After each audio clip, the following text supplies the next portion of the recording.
Hello बच्चों। अब हमारा अगला टॉपिक है जिसका नाम है अंतःझिल्लिका तंत्र। अंतःझिल्लिका तंत्र मतलब झिल्ली के अंदर झिल्ली युक्त तंत्र जो आपस में कोऑर्डिनेशन से वर्क करता है। ठीक है, क्या लिखा हुआ है? झिल्लीदार अंगक कार्य व संरचना के आधार पर एक दूसरे से काफी अलग अलग होते हैं। सही बात है, सबके काम अलग अलग होते हैं। इनमें बहुत से ऐसे अंगक होते हैं जिनके कार्य एक दूसरे से जुड़े हुए होते हैं, जुड़े हुए रहते हैं। उन्हें अंतःझिल्लिका तंत्र के अंतर्गत रखते हैं, जिनके कार्य आपस में जुड़े हुए। ठीक है, होते तो माइटोकॉन्ड्रिया भी है, क्लोरोप्लास्ट भी है, बहुत सारे होते हैं।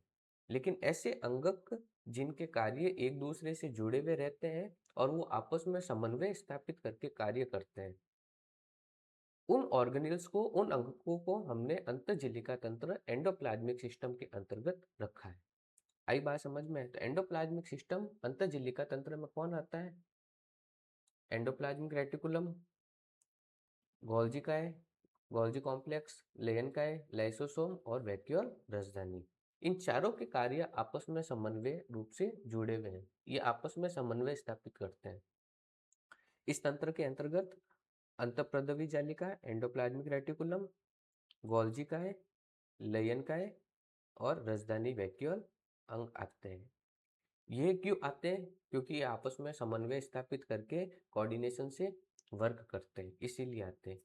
सूत्रकणिका, माइटोकॉन्ड्रिया जिसको बोलते हैं, हरित लवक जिसको क्लोरोप्लास्ट बोलते हैं, वह परऑक्सीसोम के कार्य उपरोक्त अंगों से संबंधित नहीं है, इसलिए इन्हें अंतःझिल्लिका तंत्र के अंतर्गत नहीं रखता है। क्योंकि ये आपस में इनसे समन्वय स्थापित करके कार्य नहीं करते हैं, ये अपने इंडिविजुअल काम करते हैं, इसीलिए ये एंडोप्लाज्मिक सिस्टम अंतःझिल्लिका तंत्र में नहीं आते।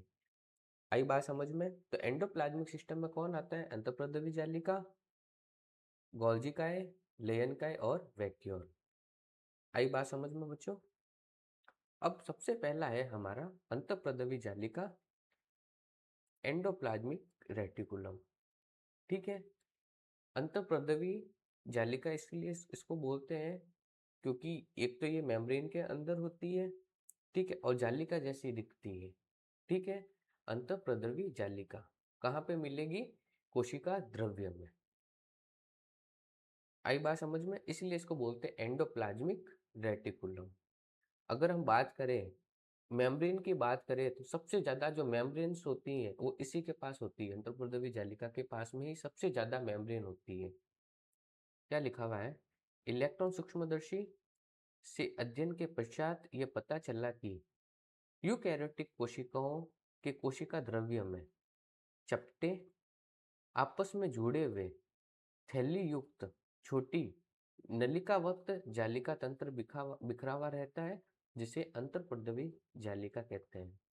जब इलेक्ट्रॉन सूक्ष्मदर्शी 1950 में आया, उसके बाद में जब कोशिका की स्टडी की, तो यूकैरियोटिक कोशिका की स्टडी की, तो हमको पता चला कि कोशिका द्रव्य में चपटे, ठीक है, आपस में जुड़े हुए, जो एक दूसरे से आपस में जुड़ा हुआ रहता है, थैली युक्त नलिकावत जालिका तंत्र बिखरा रहता है, जिसे अंतःप्रदवी जालिका कहते हैं। देखो बच्चों, जैसे ये रहा, ये न्यूक्लियस है, ये केंद्रक है, ठीक है, ये केंद्रक कोर हो गया। यहाँ पे देखो, ये चपटे जालिका जैसा स्ट्रक्चर और ये नलिका जैसा स्ट्रक्चर, ठीक है, कोशिका द्रव्य में बिखरा हुआ रहता है, इसको बोलते हैं अंतःप्रदवी जालिका। देखो, ये नलिका जैसा और ये जालिका जैसा। आई बात समझ में? यस या नो? हुआ क्लियर? देखो बच्चों, क्या लिखा हुआ है? प्राई राइबोसोम अंतःप्रदवी जालिका के बाहरी सतह पर चिपके हुए रहते हैं। ठीक है, अंतःप्रदवी जालिका के बाहरी सतह पर चिपके हुए रहते हैं, जिन्हें अंतःप्रदवी जालिका की सतह पर राइबोसोम मिलते हैं, उसे खुरदरी अंतःप्रदवी जालिका कहते हैं। राइबोसोम की अनुपस्थिति पर अंतःप्रदवी जालिका चिकनी लगती है, इसे चिकनी अंतःप्रदवी जालिका कहते हैं। आई बात समझ में? देखो बच्चों, थोड़ा सा बैक जाते हैं, नहीं आगे जाते हैं, तो देखो, ये थैली जैसी स्ट्रक्चर जिसको इंग्लिश में बोलते हैं सिस्टर्नी। देखो, यहाँ पे थैली जैसी स्ट्रक्चर वापस मैं बोल रहा हूँ जिसको बोलते हैं सिस्टर्नी। यहाँ पे राइबोसोम लगे हुए रहते हैं।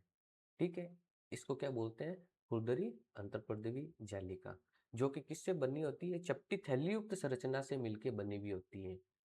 आई बात समझ में? और ये राइबोसोम कौन से होंगे? एक तो हमने बात की थी प्रोकैरियोटिक राइबोसोम जो कि था 70S, 50S प्लस 30S। ये है यूकैरियोटिक राइबोसोम, इसको बोलते हैं 80S ribosome, 60S plus 40S, 60S plus 40S। तो ये जो 80S राइबोसोम होंगे ये इस थैली जैसी संरचना से लगे हुए रहेंगे। ठीक है, कैसे चिपके हुए रहेंगे?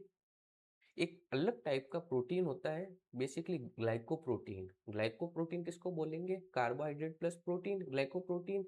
ये बेसिकली ग्लाइकोप्रोटीन से जुड़े हुए रहते हैं। उस ग्लाइकोप्रोटीन का नाम है राइबोफोरिन। आई बात समझ में? तो ये बेसिकली जो राइबोफोरिन होगा, राइबोफोरिन भी टू टाइप के होंगे, एक तो होगा राइबोफोरिन फर्स्ट, एक होगा राइबोफोरिन सेकेंड। ठीक है, तो राइबोफोरिन की हेल्प से लगे हुए रहेंगे।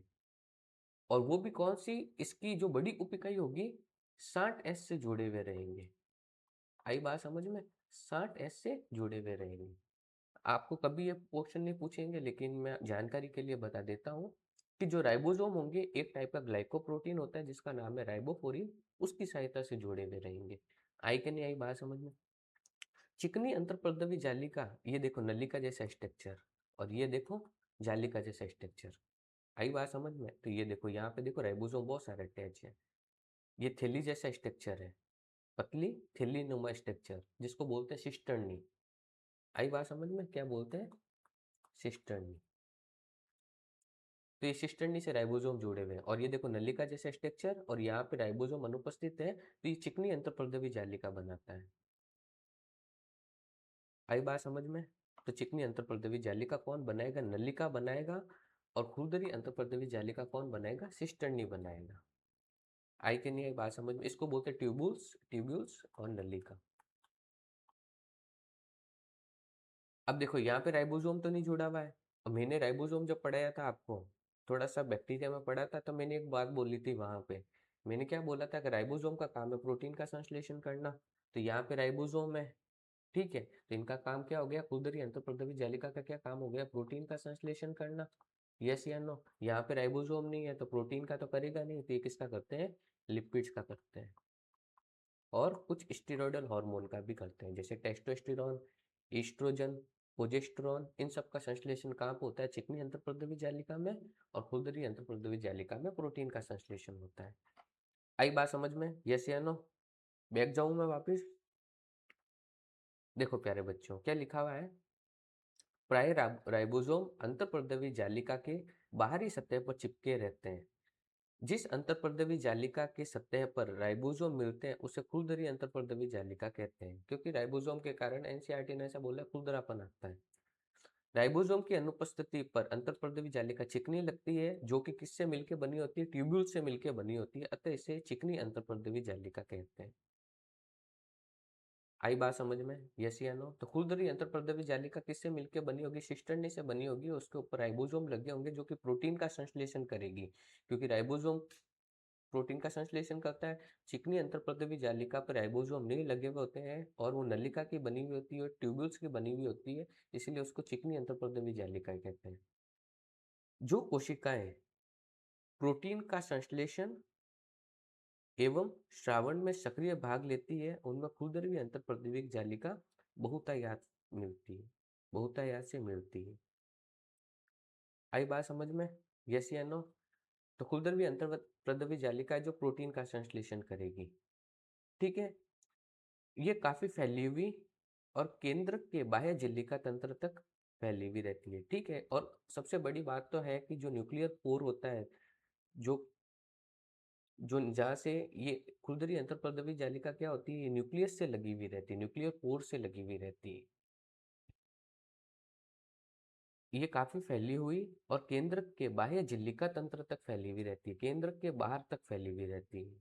चिकनी अंतर्प्रद्रवी जालिका प्राणियों में लिपिड का संश्लेषण का मुख्य स्थल है, लिपिड का संश्लेषण करेगी। और ये लिपिड के भांति स्टेरॉयडल हार्मोन का भी, स्टेरॉयडल हार्मोन चिकनी अंतर्प्रद्रवी जालिका में मिलते हैं। कौन से? बोलो? ईस्ट्रोजन, टेस्टोस्टेरोन,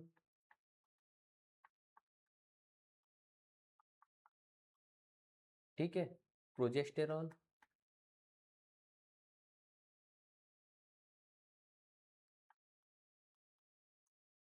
ये सब के सब क्या है, स्टेरॉयडल हार्मोन है।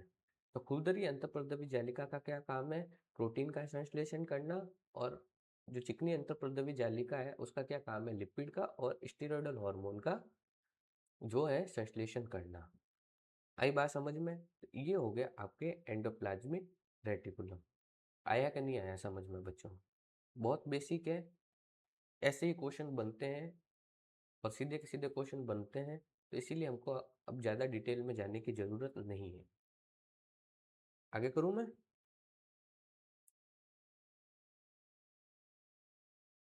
देखो बच्चों, अगला हमारा जो है एंडोप्लाज्मिक सिस्टम, इसका जो सेकंड पार्ट है ये है गोल्जी उपकरण, गोल्जी बॉडी।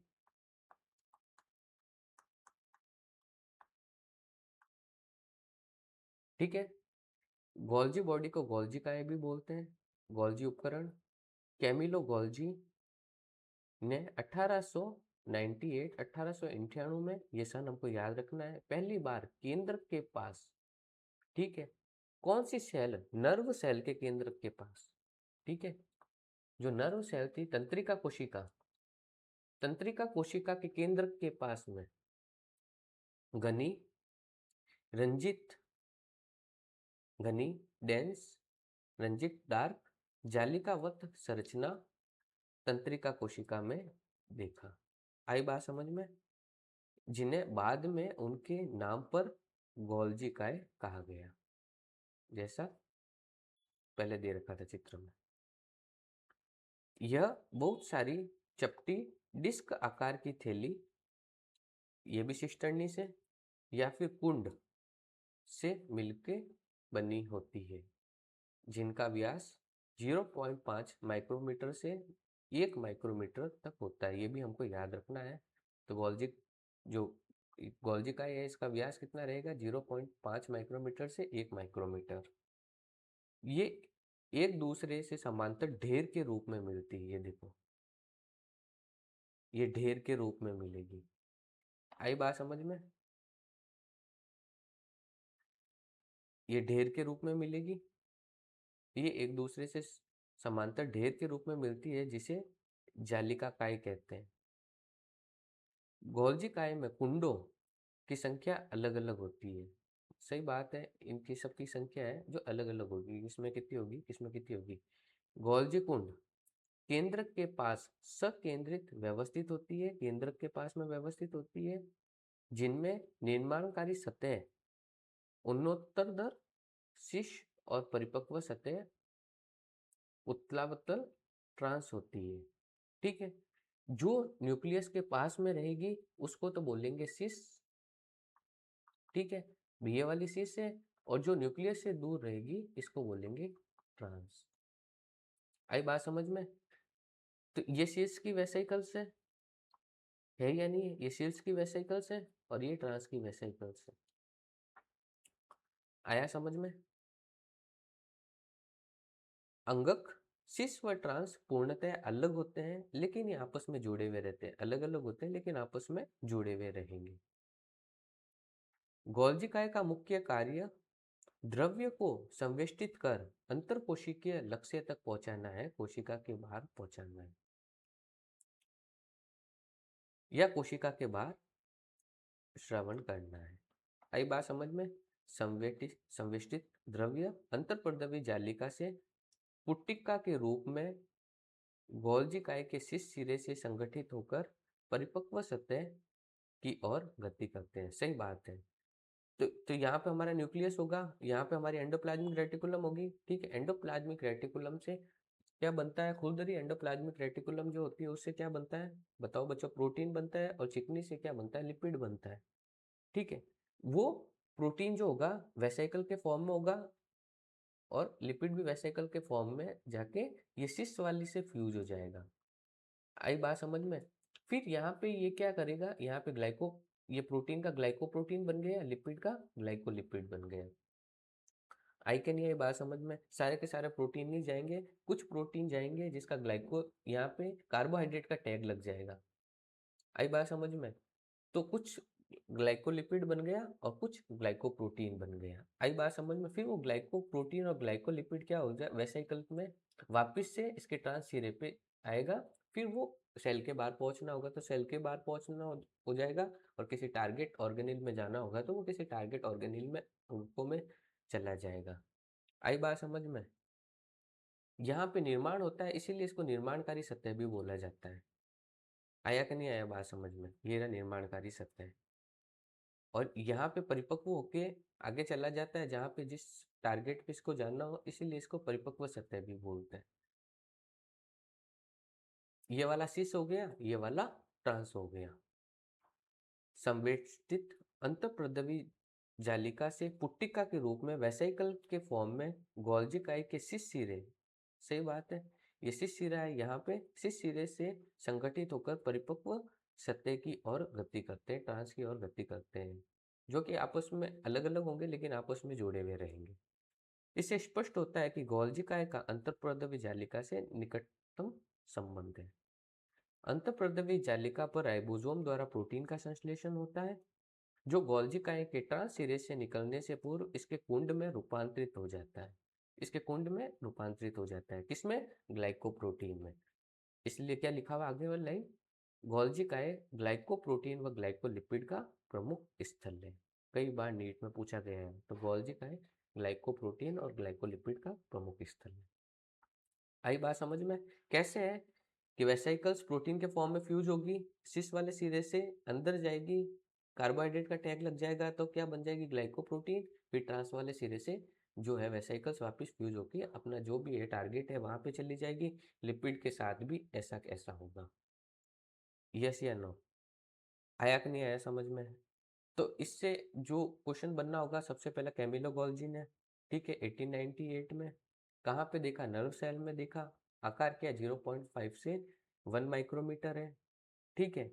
और निर्माणकारी सतह को सिस बोलते हैं, परिपक्व सतह को ट्रांस बोलते हैं। एंडोप्लाज्मिक रेटिकुलम से जुड़ी हुई रहती है, ठीक है। एंडोप्लाज्मिक रेटिकुलम से प्रोटीन बनेगा, वो प्रोटीन इसके अंदर जाएगा और ग्लाइकोप्रोटीन में रूपांतरित हो जाएगा। लिपिड जाएगा जो ग्लाइकोलिपिड में रूपांतरित हो जाएगा। यस या नो? इसके अलावा गोल्जी का है, गोल्जी बॉडी का काम है कि जो स्पर्म जो होता है इसमें एक्रोसोम का निर्माण करना, ठीक है। स्पर्म में एक्रोसोम का निर्माण करना, एक्रोसोम का निर्माण करना। आई बात समझ में? इसके अलावा प्लांट्स के अंदर, प्लांट्स में इसका काम है सेल प्लेट का फॉर्मेशन करना, सेल प्लेट का निर्माण करना, सेल प्लेट का फॉर्मेशन करना। प्लांट में गोल्जी बॉडी को डिक्टियोसोम भी बोलते हैं। क्या बोलते हैं? डिक्टियोसोम। प्लांट में गोल्जी बॉडी को डिक्टियोसोम भी बोलते हैं। और इसका एक और मेन काम है, ये क्या करता है? लाइसोसोम का फॉर्मेशन करता है, लाइसोसोम का निर्माण करता है। आई बात समझ में? तो मेन इसका काम क्या? एनसीईआरटी के अकॉर्डिंग ग्लाइकोलिपिड और ग्लाइकोप्रोटीन बनाता है। वो कैसे बनाता है वो मैंने आपको बता दिया। यस या नो? एक्रोसोम का निर्माण करेगा स्पर्म सेल में, प्लांट्स में सेल प्लेट का फॉर्मेशन करेगा और लाइसोसोम का फॉर्मेशन भी इसी के द्वारा होगा। आ गया समझ में? प्रोटीन जाएगा ग्लाइकोप्रोटीन में चेंज हो जाएगा, लिपिड जाएगा ग्लाइकोलिपिड में। जाएगा कहाँ से? सिस से। निकलेगा कहाँ से? ट्रांस से। यस या नो? और फिर ये अपना जहाँ पे भी जाना होगा, इसको सेल से बाहर जाना होगा, सेल में चला जाएगा, आगे जाके लाइसोसोम में फ्यूज होना होगा तो लाइसोसोम में भी फ्यूज हो जाएगा। आई कैन ये बात समझ में? तो ये हो गया आपका गोल्जी बॉडी। तीसरा है बच्चों लेयनकाय, जिसको लाइसोसोम कहते हैं, ठीक है। यह झिल्ली पुट्टिका संरचना होती है। पुट्टिका वेसल्स के फॉर्म में होते हैं, गोल गोल, ठीक है, जो संवेष्टन विधि द्वारा गोल्जी काय में बनते हैं। मैंने आपको पहले बता दिया था, गोल्जी काय में इसका फॉर्मेशन होता है। पृथकीकृत लेयनकाय पुट्टिकाओं में सभी प्रकार के ये पुट्टिका वेसल्स के फॉर्म में पृथकीकृत लेयनकाय पुट्टिकाओं में सभी प्रकार के जल अपघटकीय एंजाइम, हाइड्रोलेज, ठीक है, लाइपेसेज, प्रोटीएसेज और कार्बोहाइड्रेज मिलते हैं। जो प्रोटीन का जल अपघटन करेगा, ठीक है, वो होगा प्रोटीएज। लिपिड का करेगा लाइपेज। कार्बोहाइड्रेट का करेगा ग्लाइकोसिडेज। न्यूक्लिक एसिड का करेगा न्यूक्लिएज। फॉस्फेट का करेगा एसिड फॉस्फेटेज और सल्फेट का करेगा तो सल्फेटेज। आ गई बात समझ में? यस या नो? प्रोटीन का करेगा तो प्रोटीएज, लिपिड का करेगा तो लाइपेज, कार्बोहाइड्रेट का करेगा तो ग्लाइकोसिडेज, न्यूक्लिक एसिड का करेगा तो न्यूक्लिएज, फॉस्फेट का करेगा तो एसिड फॉस्फेटेज और सल्फेट्स का करेगा तो सल्फेटेज। ये सब हाइड्रोलाइटिक एंजाइम होते हैं, ठीक है, जो प्रोटीन को तोड़ देंगे, लिपिड को तोड़ देंगे, कार्बोहाइड्रेट को तोड़ देंगे, सबको तोड़ने का काम करेंगे, ठीक है। जो अम्लीय परिस्थितियों में सर्वाधिक सक्रिय रहते हैं, एसिडिक इन्वायरमेंट में सक्रिय रहते हैं, pH इजिकल टू 4.5 से 5। आई बात समझ में? तो 5 जो pH होगा उसमें ये जो होंगे सबसे ज्यादा एक्टिवेट रहेंगे। लाइसोसोम की बात करें तो बच्चों लाइसोसोम अलग अलग टाइप के होते हैं, 3 टाइप के होते हैं, ठीक है। प्राइमरी लाइसोसोम होता है, सेकेंडरी लाइसोसोम होता है, एक होता है अवशिष्ट काय जिसको बोलते हैं रेजिडुअल बॉडी, ठीक है। वो क्या करेगा, जो भी अपचित खाना होगा उसको कोशिका से बाहर फेंकने का काम करेगा। प्राइमरी लाइसोसोम, सेकेंडरी लाइसोसोम और रेजिडुअल बॉडी अवशिष्ट काय, ठीक है।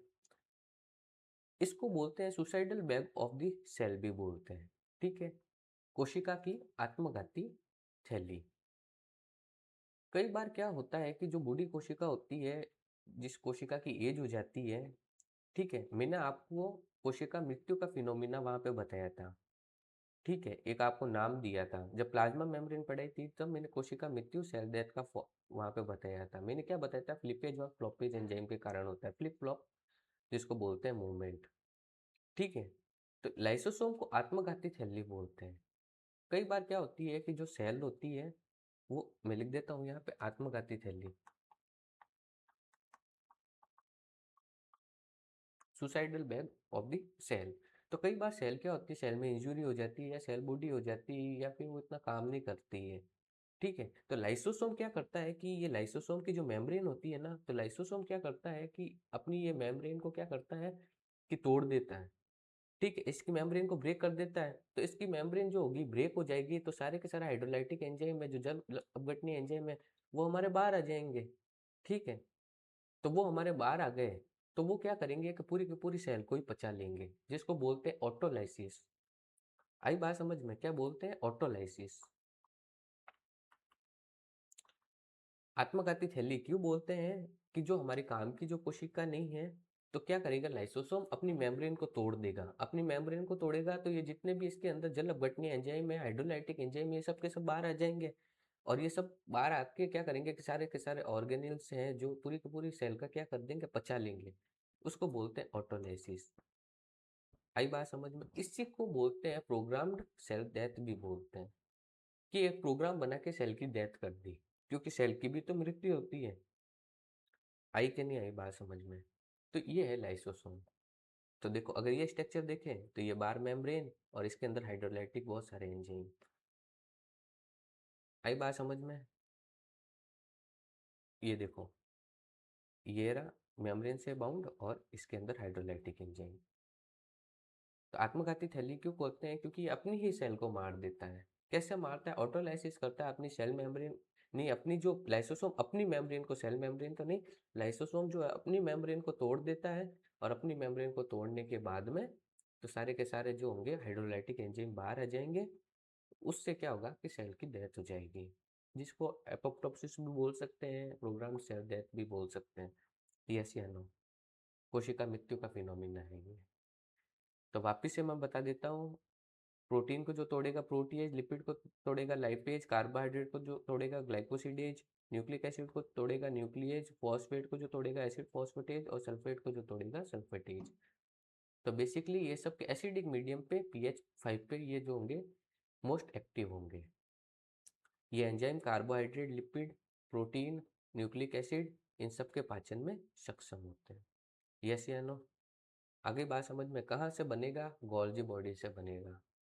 ठीक है, अब हम आगे करते हैं। राजधानी जो कि प्लांट में मिलेगी, और मैं अगर लाइसोसोम की बात करूं तो प्लांट्स में लाइसोसोम लगभग अनुपस्थित रहता है। ठीक है, कोई से एक प्लांट में मिलेगा, बाकी प्लांट में ये लाइसोसोम अनुपस्थित रहते हैं, इसीलिए वहां पे डायग्राम में नहीं बताया था, तो क्वेश्चन आने के चांस है। राजधानी वैक्यूल कहाँ पे मिलेगी? प्लांट में मिलेगी, एनिमल सेल में नहीं मिलेगी, अगर मिलेगी भी तो वो बहुत ही ज्यादा छोटी होगी। आगे बात समझ में, कोशिका द्रव्य में झिल्ली द्वारा घिरी जगह को राजधानी वैक्यूल कहते हैं। इनमें पानी, रस, उत्सर्जी पदार्थ व अन्य उत्पाद जो कोशिका के लिए उपयोगी नहीं है, वे भी इसमें मिलते हैं। ठीक है, क्या क्या मिलेगा? वाटर, रस, जूस, उत्सर्जी पदार्थ और अन्य उत्पाद जो कोशिका के लिए उपयोगी नहीं है, वो सब के सब कहाँ आ जाएंगे? राजधानी में आ जाएंगे। तो ये देखो, ये रही वैक्यूल। अब जो वैक्यूल की जो मेम्ब्रेन होगी, ठीक है, बाहर वाली तो हमारी जो सेल की मेम्ब्रेन है, प्लाज्मा मेम्ब्रेन, वैक्यूल की मेम्ब्रेन को क्या बोलेंगे? टोनोप्लास्ट बोलेंगे, मेम्ब्रेन ऑफ वैक्यूल। ये भी नीट में कई बार क्वेश्चन आता है। तो वैक्यूल की मेम्ब्रेन को टोनोप्लास्ट बोलेंगे। ठीक है, अब इस टोनोप्लास्ट में क्या होते हैं कि बच्चों, प्रोटॉन पंप होते हैं, प्रोटॉन पंप। ये बात भी हमको याद रखनी है, टोनोप्लास्ट में क्या होंगे? प्रोटॉन पंप होंगे। वो प्रोटॉन पंप क्या करेंगे? अभी देखो, एक और आगे मैं बात बताता हूँ, चलो। राजधानी एकल झिल्ली से आवृत होती है, एकल झिल्ली से घिरे हुए। अभी तक हमने जितने भी ऑर्गेनेल की बात की है, सब के सब एकल मेम्ब्रेन से जुड़े हुए रहते हैं। ठीक है, डबल मेम्ब्रेन से बाउंड नहीं है, सब के सब एकल झिल्ली से घिरे हुए हैं। चाहे एंडोप्लाज्मिक रेटिकुलम हो, चाहे गोल्जी बॉडी हो, चाहे लेयनकाई हो, सब के सब एकल झिल्ली से घिरे हुए रहते हैं। ये एकल झिल्ली से आवृत होती है, जिसे टोनोप्लास्ट कहते हैं। पादप कोशिका में यह कोशिका का 90% स्थान घेर देती है। ठीक है, तो सबसे ज्यादा पादप कोशिका में स्थान जो घेरती है वो कौन है? वैक्यूल है। और एनिमल सेल्स में एब्सेंट रहेगी, अगर प्रेजेंट भी होगी तो वो बहुत ही ज्यादा छोटी होगी। पौधों में बहुत से आयन व दूसरे पदार्थ सांद्रता प्रवणता के विपरीत, ठीक है, टोनोप्लास्ट से, ये टेफेनोप्लास्ट नहीं, टोनोप्लास्ट है, टोनोप्लास्ट से होकर राजधानी में अभिगमित होते हैं। तो मैंने क्या बोला, यहाँ पे क्या लाइन लिखी हुई है कि सांद्रता प्रवणता के विपरीत, तो सांद्रता प्रवणता के विपरीत तो मतलब क्या हो गया? एक्टिव ट्रांसपोर्ट हो गया। यस या नो? सक्रिय परिवहन, सक्रिय परिवहन हो गया।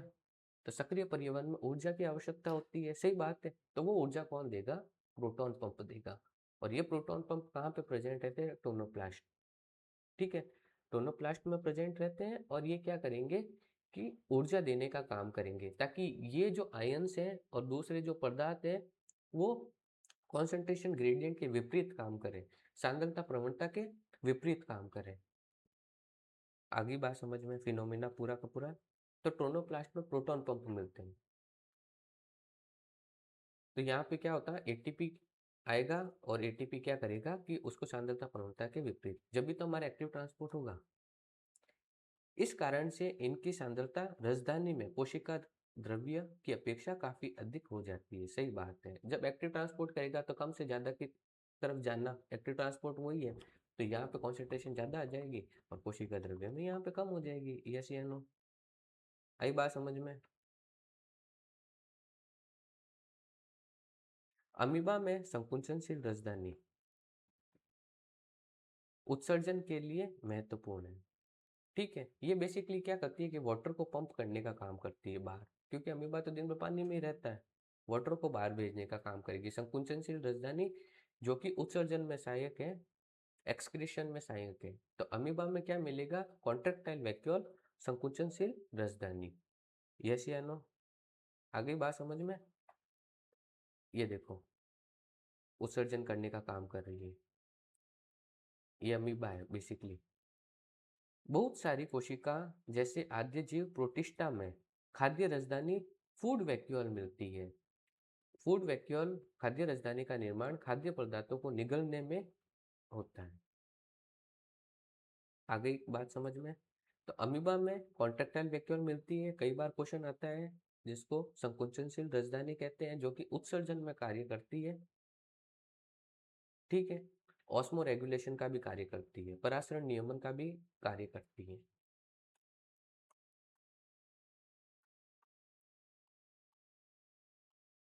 आगे बात समझ में, तो अमीबा में कौन सी राजधानी मिलेगी? संकुचनशील राजधानी, जो उत्सर्जन का कार्य करेगी, परासरण नियमन का भी कार्य करती है, और बहुत सारी कोशिका जैसे प्रोटिस्टा में खाद्य राजधानी फूड वैक्यूल मिलती है, जो कि खाद्य पदार्थ को निगलने का काम, इनग्लूफिंग का काम करती है। आई क्या नहीं आई बात समझ में? तो ये हो गया हमारा एंडोमेम्ब्रेन सिस्टम। तो एंडोमेम्ब्रेन को एंडोमेम्ब्रेन सिस्टम इसलिए बोलते हैं क्योंकि वो आपस में समन्वय का कार्य करता है। कौन कौन होते हैं?